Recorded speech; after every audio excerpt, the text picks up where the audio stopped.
All right, let's see. Oh, Jennifer's here. Hi, Jennifer.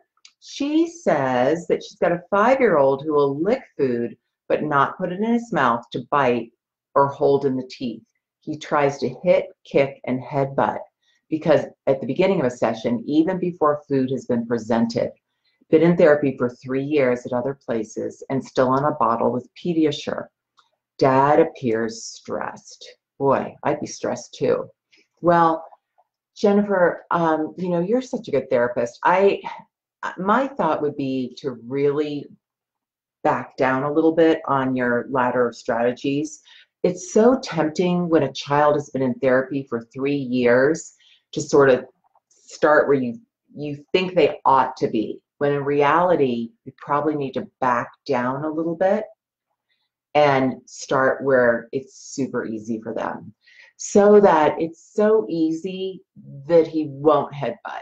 It's like almost ridiculously easy, to be honest with you. And as therapists, that's tricky because we feel like we need to start making progress. But it sounds to me like that child we have to go back and do some foundational work with before we can start challenging him again. So give that a try. See if you think of everything like climbing a ladder and you're right here on this rung. Go down 3 or 4 rungs until it's just so easy. The child looks forward to being with you. And when he does do something like headbutt or anything that's more of a undesired behavior, above all else, make sure that he gets no reward for that, no response from you. I wouldn't even look at him.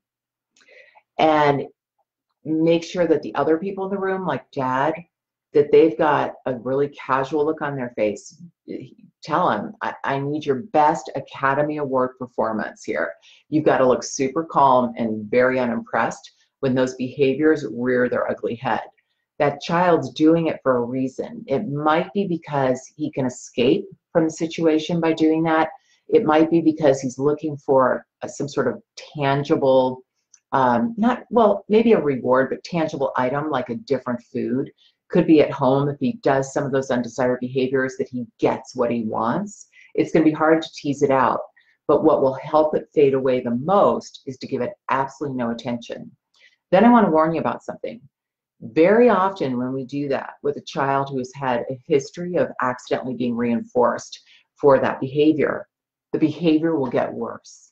So give it a little bit of time. Know it's going to get worse before it gets better. But what that child has to experience is nothing happens when I do that behavior. It no longer works for me.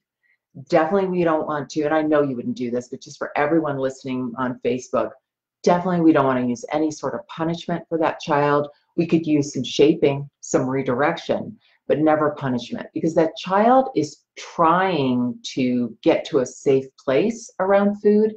What we need to teach him is that behavior doesn't get you to a safe place. It just gets you nowhere. That's what we need him to learn.